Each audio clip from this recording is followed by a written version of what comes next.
Hello friend, 1000 में मेरी बहना के आने वाले एपिसोड के अपडेट आपके लेकर आए हैं। इधर एपिसोड जो शुरू होता है, स्वामिनी और जो माया है वो फोन पर बात करे। माया स्वामिनी बुआ को फोन करती है और उसे मानवी द्वारा सो जाएगी सभी प्लानिंग को विफलता के बारे में बताती है। वो उसे विराट द्वारा दिए गए अल्टीमेटम के बारे में बताती है। बुआ उसे समझाती है और टेंशन नहीं करने के लिए कहती है कि जैसा वो करेगी उसके बारे में मानवी से बात करेगी।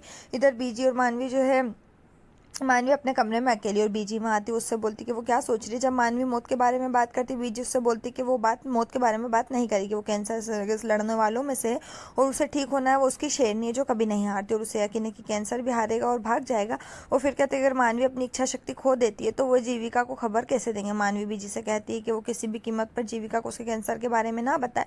वो खुशी खुशी शादीशुदा है। वो वीरेन और जीविका के बीच से रिश्ते को खराब नहीं करना चाहती। वो कैंसर के बारे में बताना चाहती। जब वो सभी दवाओं के बाद पूर्ण हो जाएगी, वो बीजी से एक दिन और रहने के लिए रिक्वेस्ट करती क्योंकि उसे मिशन विराट माया को पूरा करना है।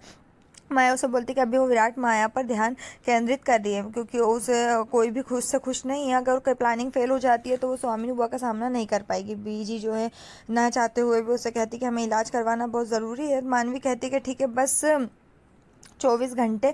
और नानी जो बीजी जो है सिर्फ 24 घंटे के लिए राजी होती है। फिर अगली सुबह दिखाते मानवी अपनी दुनिया में खोई हुई स्वामिनी बुआ वहाँ आती है और वो उसे माया के फ़ोन के बारे में बताती है। जिस तरह से उसकी प्लानिंग काम कर रही है उसके बारे में उसकी नाराज़गी व्यक्त करती है। कांच के सामने खड़ी होती है और मानवी जो खुद से बात करती है। वो उसे प्रेरित करती है और कहती है कि तुम एक लड़ाकू हो और छोड़ने वाली नहीं हो। मानवी ने स्वामिनी को समझाया कि वो अपना मिशन पूरा करेगी। वो बुआ से उस जगह पर छोड़ने की रिक्वेस्ट करती जहाँ माया को उससे मिलना है। स्वामिनी के जाने के बाद मानवी उदास हो जाती है और अपने आंसुओं को कंट्रोल करने की कोशिश करती है। उसे डब्बू, बीजी, चाचू और जीविका के फ्लैशबैक याद आते हैं। वो ध्यान केंद्रित करने और हंसमुख होने की कोशिश करती है। उसके चेहरे पर मुस्कान लाने की कोशिश करती है। बहुत प्रयासों के बाद वो मुस्कुराती है और खुद को याद दिलाती है कि मुस्कुराना ना भूलें।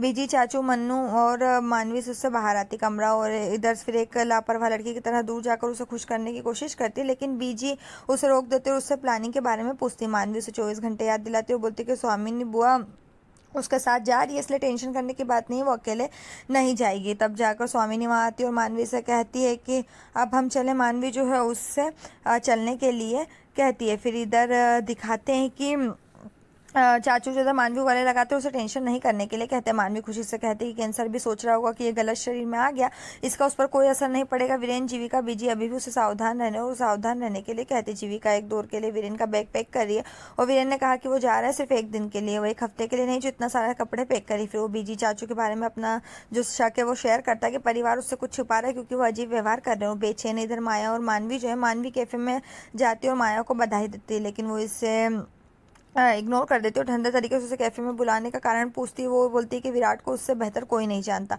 और थैंक्स मानवी फॉर नथिंग और बाहर निकलने के लिए उठती है। मानवी उसे रोकती है और उसे एक लेटर लिखने का विचार देती है। माया को इस बारे में कोई जानकारी नहीं कि कैसे लिखना है पत्र, तो मानवी उससे कहती है कि वो बताएगी लिखने के लिए और लिखेगी वो, क्योंकि विराट जो है उसकी हैंडराइटिंग अच्छे से पहचानता और वो पहचान जाएगा कि लेटर मैंने लिखा। और वो माया से कहती है कि लिखो तुम और फीलिंग्स भी तुम्हारी होना चाहिए। माया जो है राजी हो जाती है। इधर मानवी जो है फ्लैशबैक में जाती है और जीविका के साथ बिताए गए सभी लम्हों को याद करते हुए बोलती जाती है और चिट्ठी खत्म करती है। अनजाने में वो जीविका के नाम को गुनगुनाती है। माया कहती जीविका, वो कहती सॉरी मेरा मतलब है विराट, और तुरंत विराट का नाम लिखने के लिए कहती है और चिट्ठी खत्म करती है और कहती है कि बहुत इमोशनली और वो अभी भी उदास है। और यहीं पर ये एपिसोड खत्म। आने वाले एपिसोड के लिए हमारे साथ जुड़े रहें, चैनल को सब्सक्राइब करें, साथ में बेल भी प्रेस करें।